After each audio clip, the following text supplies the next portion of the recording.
sobre nossa vida e nossas decisões. Todas são frases do Bert Hellinger, né? Toda pessoa que lamenta não quer agir. Todo consolo para alguém que se lamenta apoia a sua não ação. Isso acontece demais conosco, terapeutas. Então, a pessoa chega e ele acha que tem que debulhar em lágrimas para poder você ficar com dó da pessoa, né? Quantas vezes a gente faz isso assim sem alegria, né? Lógico. Muitas vezes eu já tive de falar para a pessoa, não tenho dó de você. A pessoa imediatamente já fica com raiva da gente. Aí quando ela fica com raiva, ela fica na força dela. Aí eu falo, você quer me ajuda ou você quer ficar lamentando? Então, muitas vezes a pessoa faz uma dinâmica de grupo, por exemplo, a pessoa começa a chorar, ou ter um processo, eu olho e eu sei que eu não preciso ir lá. Aí muitas vezes a pessoa do lado começa a alisar a pessoa, né, que está chorando, porque ela quer consolar a outra pessoa. Então, quem consola tira a pessoa de tomar uma decisão, de tomar uma atitude. Eu falei hoje com alguém, não está, assim, pelo que a pessoa me disse, ela está num momento muito difícil, né? E ela me disse que tentou sair da vida já algumas vezes. Então, eu a convidei para vir nesse final de semana, no curso, e disse para ela, não preocupa não, isso é coisa à toa. Né? Depressão, vontade de morrer, isso é coisa à toa. Espere, hoje é quarta-noite, você vai ter só mais 2 dias para sofrer disso. Aproveita 2 dias.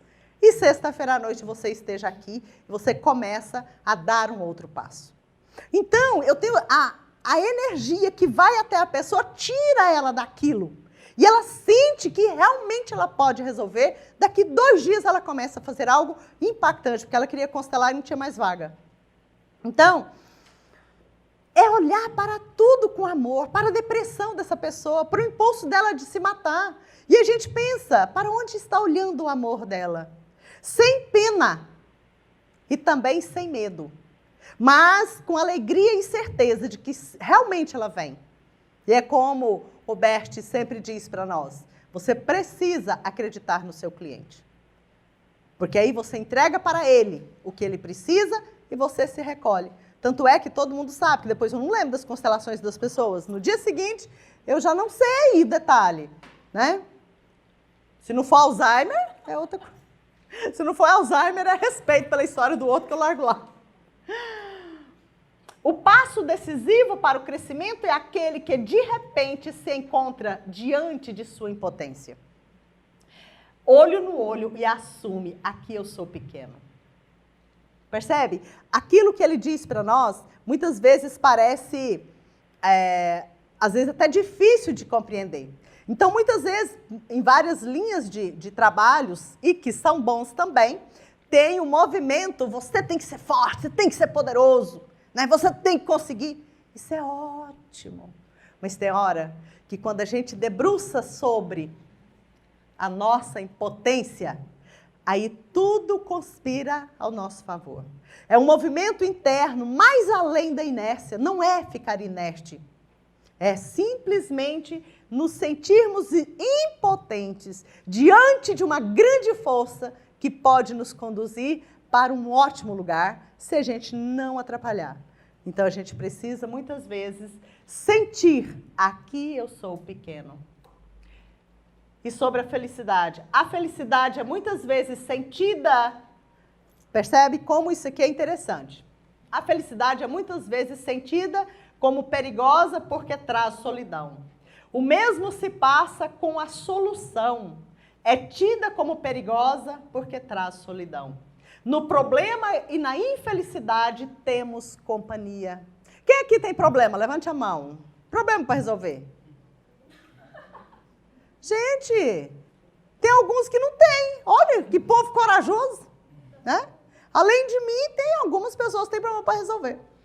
Mas ter problemas para resolver não é ser uma pessoa problema. Você não é o problema, você tem problemas para resolver. Agora tem gente que é o problema mesmo, né? É o problema. Então, por quê? 95% das pessoas têm algo para resolver, né? Então, no problema e na infelicidade, nós temos companhia. O problema e a infelicidade se associam a sentimentos de inocência e felicidade. Porque se 95% das pessoas do mundo têm problemas sérios, então se eu não tenho problema sério, eu não faço parte do grupão de 95%. Eu vou fazer parte dos de 5%. Então eu vou sentir muito mais sozinha do que fazendo parte dos 95%. E também em relação à nossa família. Porque é uma tendência estranha, pelo menos no Brasil e alguns países que eu conheço, uma tendência estranha de nós falarmos muito mais dos problemas do que da alegria de viver. Eu fico sempre brava, né, com esses meses horrorosos que criou-se aqui no Brasil. Um mês inteiro para falar de algo péssimo. Né? São vários meses. De coisas boas é um dia, olha lá. Então, eu gostaria de convocar o povo que consegue criar o mês da coisa boa, para a gente criar um mês da felicidade, né? Um mês do que mais, gente? Coisa boa. Da riqueza. Como é que cria isso? Eu quero criar. Não precisa ser eu não, gente. Faça. Vamos fazer um levantamento como que cria o mês de coisa boa. Né? Pensa, um mês inteiro a gente falando de riqueza. Olha o quanto as pessoas iam se tornar mais prósperas. O mês inteiro falando de sexo, gente. Podia passar o mês inteiro, daí 9 meses ia ter tantas crianças que iam crescer e que iam pagar a nossa previdência. Porque se vocês não fizerem as crianças, como que a gente vai receber a aposentadoria, né? Então, a gente tem que criar meses de coisa boa e importante. Eu estou falando sério. A solução e a felicidade, ao contrário, estão associadas a sentimentos de traição e culpa. Por isso, a felicidade e a solução só são possíveis quando enfrentamos esse sentimento de culpa. Então, por isso, o Bert tem uma frase resumida dele que é: não há felicidade sem culpa. Então, se eu não quero me sentir culpado, eu vou fazer sempre o mesmo. Eu vou ficar sempre na mesma igreja, eu vou ficar sempre na mesma profissão, vou ficar sempre no mesmo movimento da minha família. E se a gente pode, enfim, ampliar um pouco mais a nossa consciência ou querer fazer algo novo, isso pode beneficiar muitos outros. Então, principalmente nós que às vezes viemos de famílias mais simples, às vezes sentimos culpa de ter sucesso, de ter abundância, de ter saúde, de ser feliz. Enquanto, meu irmão está com dificuldade, minha irmã está doente, meu pai está velhinho, minha mãe está com Alzheimer, eu não consigo ser feliz. Gente, o que uma coisa tem a ver com a outra? Seja você feliz cuidando da mamãe com Alzheimer. Você feliz cuidando do papai doente. Você rico. E se for preciso, colabore com alguém que precisa, quando esse alguém realmente solicitar. Então, nós precisamos ter a ideia de abundância e de riqueza e de felicidade, independente de qualquer coisa. Na morte do Leonard Orr, que é o meu professor de renascimento, falei, gente, meus 2 grandes mestres morreram tudo de 15 dias. Assim, entre a morte de um e do outro, foram menos de 15 dias. É bom que eu já achei ruim de uma vez, né? Eu fiquei muito triste, eu falei, assim, é uma tristeza diferente. É uma tristeza por um lado e, por outro, uma alegria por tê-los conhecido. Então, ficou naquele misto, né?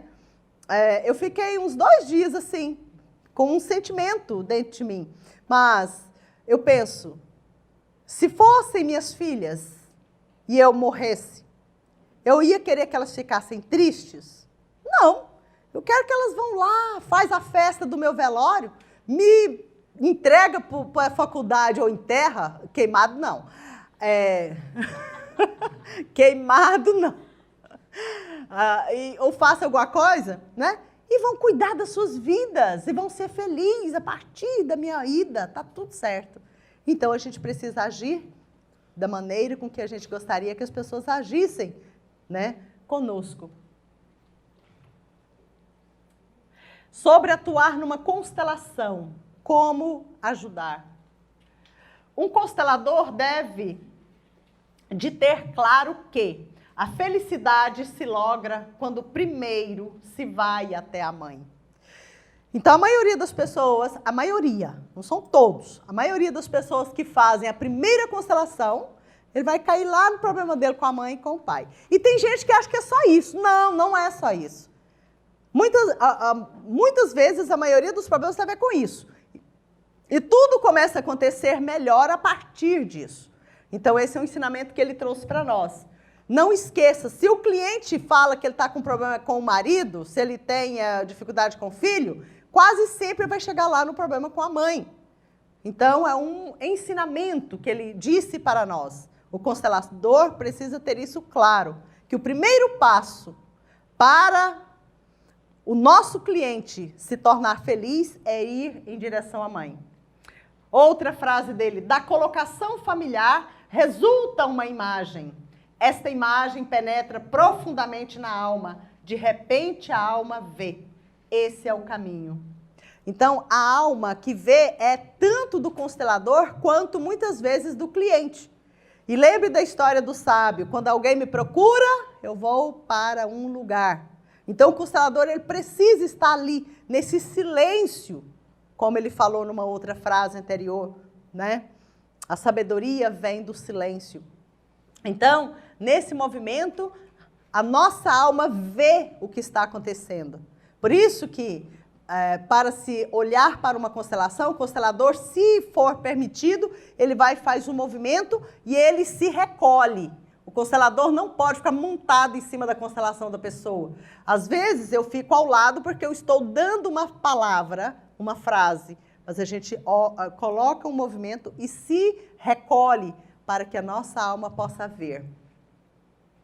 Como ajudantes, temos a ideia de que devemos, a qualquer preço, manter uma pessoa viva e ajudá-la a ter uma vida feliz. Entretanto, ela está entregue a outras forças, diante das quais nossos esforços fracassam. Ao invés de nos vermos apenas diante da pessoa que busca ou necessita da nossa ajuda, olhamos para além dela.